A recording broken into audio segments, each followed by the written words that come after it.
What's up, everybody? How's everybody doing today? Welcome. I'm Sean. And I'm Jen. And today, what are we doing, Jen? We are doing a reaction video. So... Like, surprise reaction? No, like reacting to things that...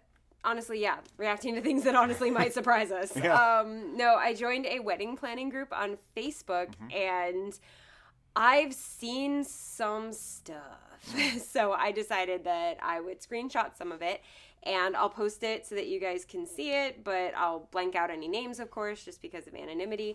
But, yeah, I decided that maybe we should react to some of these things, because as a couple trying to plan a wedding, it's interesting to see what's happening to other people and how they deal with it, and presenting ourselves those situations.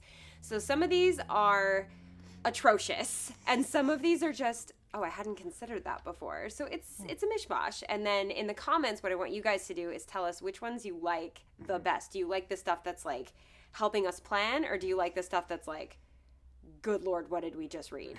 So let us know in the comments. But do you like have any idea of what you might see? He hasn't seen any of it. I have not seen any of these, so this is going to be the raw reaction. I'm interested because I don't know like what they are. Like I've read things here and there like in the past where like I can't believe that my mother-in-law did this, or my father-in-law did this. I can't believe my ex-mother-in-law wore white to my wedding.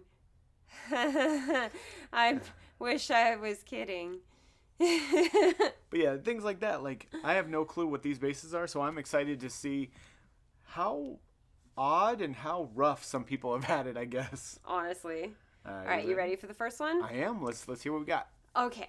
Really needing some advice. My fiance and his ex split up in March of 2017. He's been procrastinating finishing up the divorce for 4 years. I finally pushed him to get everything in. It's not hesitation, it's just he's not so great at multitasking. Well, the court is so backed up that they can't get it completed till October. Our wedding is August 21st. Like, I already have family from across the country who've made plans. I have no family and very few friends locally. I'm pregnant and due in October. I don't want this to end up being pushed off for another 1, 2, or 3 years. I'm trying not to lose it in front of him. I'm sure he feels like as it is, but I'm so mad I want to scream and cry and throw things. He thinks we should still do it and sign the things after the paperwork clears. My maid of honor said it's wrong for him to expect me to recite vows while he's legally still married to someone else, even though they haven't been part of each other's lives for almost 5 years. I honestly don't know what to do with the wedding. What if I reschedule and my family can't come? Will I be able to enjoy it, or will the fact that it's not a real wedding ruin it for me? Wow. That was a lot going on. It was. Now, from personal experience, as somebody who had a divorce that lasted a few years, and most of it was based on, like, trying not to cause, like, a major implosion of the relationship between me and my ex-husband. I was trying to salvage the friendship, so I wanted to make sure it was on his terms and that kind of thing. It took about 5 years, so if you had asked me to marry you a few years ago, we might have had this situation come up because I was the ball was in his court. So, luckily we're good, but yeah, I feel for her because I understand. I was almost there. I feel for her because this dude literally just procrastinated to the point where now he has to basically ask her to stand up there and vow that they're together and legally, basically. And he ruined this whole thing. Yeah. To be honest, like, I'm not just like being a bridezilla or anything. That's really the one way that you can ruin a wedding. It isn't postponing it because weather or because of a pandemic or because postponing it because you're still actually married is probably the worst thing that you can do. Because to me, that's also going to set the precedence to everybody else that knows, like, well, why didn't he get divorced? Why didn't he try for it? What, did he not want to be with her? Like, this is messy. Yeah. Oh no. My advice to this bride or bride to be: don't let him handle any important documents in the future. Honestly, he has shown you what his strengths and weaknesses are, and take that into the future, you know? I'm not saying don't marry him because, you know, love trumps all of it, but understand that maybe deadlines are not his strength. That's all. Don't let him plan the kids' doctor's appointments, things like that. Yeah. But ready for the next one? that's hard. But yeah, go ahead. Okay. Would you be okay with your mom or future mother-in-law wearing this dress to your wedding? Do you think it looks too much like a wedding gown? I think it's a gorgeous gown, but ultimately I gave it a thumbs down. I'm interested to hear everyone's opinion. This looks like a wedding dress. That first glance, that's a wedding dress to me. This looks fancier than everything I tried on from Shein, and all of those things could have been wedding dresses. This has an interesting skirt. It looks like it has a slight train. It's got bling all over it. Yeah, it's cream, but here's some advice for everyone attending a wedding. Avoid anything that could be mistaken for white. Avoid eggshell, cream, ivory, champagne. Avoid all of those colors. Mother of pearl. Avoid all of them. Oh, yeah. Because that's too much. That is a wedding dress. That is a wedding dress. 100% she is 2 steps away from having a veil. Let me just devil's advocate real quick though. The mother of the bride and the mother-in-law or the mother of the groom, this is one of their moments to shine in some beautiful evening wear.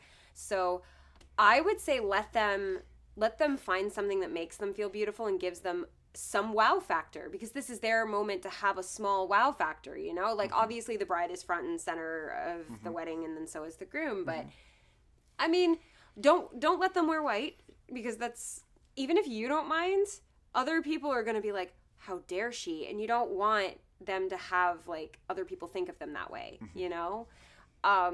but help them find a dress that makes them feel beautiful and classy and they have a red carpet moment if that's what they want. Unless they just want to wear pajamas and you're cool with it, whatever. I don't even think... But this is a wedding dress. I don't even think my mom would wear white socks to a wedding. Just out of respect. But yeah. You would think. Again, my ex-mother-in-law wore white to my wedding. So... But this is a wedding dress. The beading and everything makes this a wedding dress in my opinion. 1,000%. Ready for the next one? Yeah. I have no idea what order these are in, so we're just kind of going. Ladies, how do you feel about this mother-in-law dress? My future mother-in-law is wearing this, and I think the dress is gorgeous, but I was a little bummed at how flashy it looks. I love my future mother-in-law. We have a great relationship. I know she's going to look amazing in it, so that's not a worry. I want everyone to look and feel amazing, so why do I feel bummed about this dress? Help me. I think I'm overthinking it. Okay, so it's not technically white, so there's that, but the cape skirt does give it a train, and that may be what she's seeing is too fancy. Also, it has a lot of bling on it. Yeah. I would say this depends on what the bride's dress looks like. If the bride's dress is very plain, it has no bling, maybe a little bit of lace, the mother of the bride or the mother-in-law is going to outshine the bride, which for a lot of brides is not what they want. They want that moment. They want that bridal wow moment. So if you're not wearing any bling and somebody else is, that's going to be kind of problematic. I could definitely see, I mean, it looks like it's got bling. It may even have lace. The train really sells it for me as this is kind of an extra dress. But if the bride's okay with it, and if the bride's dress it has the wow factor, this should be fine. I think if the bride's dress is white with a lot of bling, yes. If she has any offshoot of white, no. Because this color is way too close to like a champagne or whatever, that off color. And in pictures, you're going to have to do a double take to see which one is the bride. I would say this would not be a good one for my mom or your mom to wear to our wedding, simply because of the color of my dress. This is a little too close, just a little bit. But I also chose not to wear white, so that's kind of my fault. Yeah. But I can see where she's coming from. Ready for the next one? Yes. I addressed my invites to say who was invited to the wedding. However, a guest decided to add 4 people. How do you go about politely saying there isn't room for them? No. That's all you have to do. No. Well, okay, for our wedding, we told people if you want a +1 or if you want to bring other people, please ask us first. We may say yes, just because we don't have any restrictions on number of people based on the venue and the way that we're doing food. There's really no restrictions there. But for a lot of people, you pay per plate. Oh, yeah. So to add 4 people, you generally just could have added about $240 to the bride and groom's tab. So honestly, I think one of the most polite ways to say that is to say, hey, so we have a capped attendance. Honestly, during a pandemic, that's the best time to say we have capped attendance. Nobody will argue with you. Also, never mind. We have capped attendance. I'm not able to add anymore per the venue. I would blame the venue. I was just trying to look to see to add 4 people. So with that, I'm hoping you can have +1 on there, like written on there or whatever. Like you could have you +1. But if you didn't, then you can just be like, I do apologize. Unfortunately, we can only allot because of seating 1 person extra per. Yeah. And that kind of thing. Or blame it on the venue. Oh, yeah. Blame it on the venue. Nobody can get mad at you. They might call the venue and raise What are they hell, gonna do? but what's the venue going to do? Just be The venue's going to be like, I'm sorry, we can't discuss this with you. Have right? a good day. All right. You want to do one more? Yeah. Maybe 2? Yeah. I don't know what I have. Ooh, long one. Okay, I'm a bridesmaid for my friend's wedding, and we are 3 days out. And she up and texted us an hour ago to meet at her house so we can make our bouquets. We have been texting her and calling, but she never responds. She's really bad at communicating. But she wants us to meet her at her house tonight to work on our bouquets. 3 days away from her wedding, and she's doing everything last minute. And well, I can't just up and drop everything when she wants, especially when it's nighttime and time for my daughter's bedtime. The other bridesmaid went, but I told her it's too late. She just said okay and just told us to be at the venue early so we can help her set up and decorate. Why would she want her bridesmaid and herself to decorate and set up when our hair will be done? Like, she never asked us, she just automatically assumed we'd help her. But I'm like, this whole time we've been trying to communicate with her and she never responds, but she's always on Facebook. I don't want to be a bridesmaid again. She ruined it for me. I just needed to vent. Unpopular opinion, I think the bridesmaid is slightly out of line. When you agree to be a bridesmaid, you agree to help set up. You agree, I think maybe the bride should have outlined the expectations better. And it probably shouldn't have been very last minute, but anyone who's known a bride or been a bride knows you get stressed out. And the bridesmaids are not there so that you can give your friends like a day in a pretty dress. Bridesmaids are there to help. They're there to help you make the wedding your dream day. So yes, the bridesmaid has the right to be mad about like the last minute things, but the bride wasn't even mad at her for not coming. The bride said, okay, that's fine. Just come early tomorrow so we can set up. Yeah. Like, okay, if your hair's done and she makes you like, sorry if you hear scratching, Sayuri's very angry that we are doing this vlog. If the bride wants you to have your hair done and then help set up, but your hair gets messed up, she can only be mad at herself. Like, it's okay. They're not your pictures. They're her pictures. So, I don't know. I don't think the bride has the right to be mad here.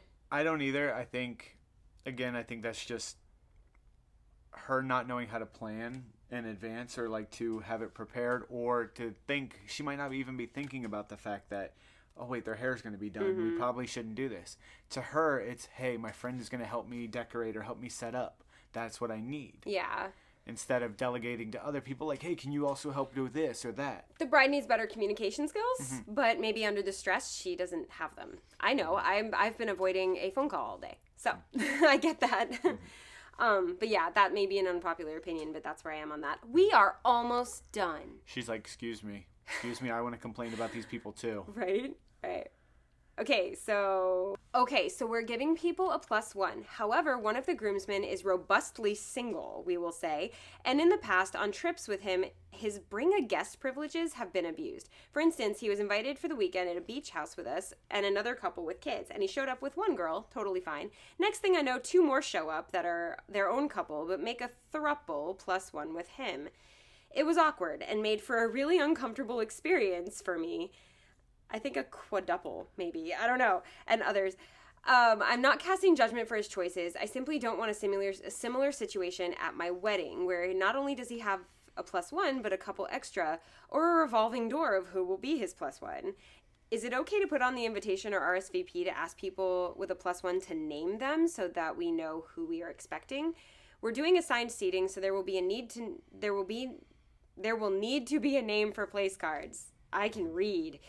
and plated dinners, so a selection. I don't feel like it's unreasonable for them to commit to who they're bringing, if anyone, but not sure of the etiquette. I don't think it's a problem to ask them to name their plus one, especially if they have to choose a choice for dinner and you're doing named place cards. Oh, yeah. Yeah, make him name his plus one, and maybe if you know that about him and you're cool with that about him, and he knows that you're cool with that, maybe you just sit him down and say, hey, this one time, we have a limited number of people we can bring. You can bring one person, and that person can't change because we need to have it listed. You know, also, you can also blame it on insurance purposes, whatever. Fire code. Sure.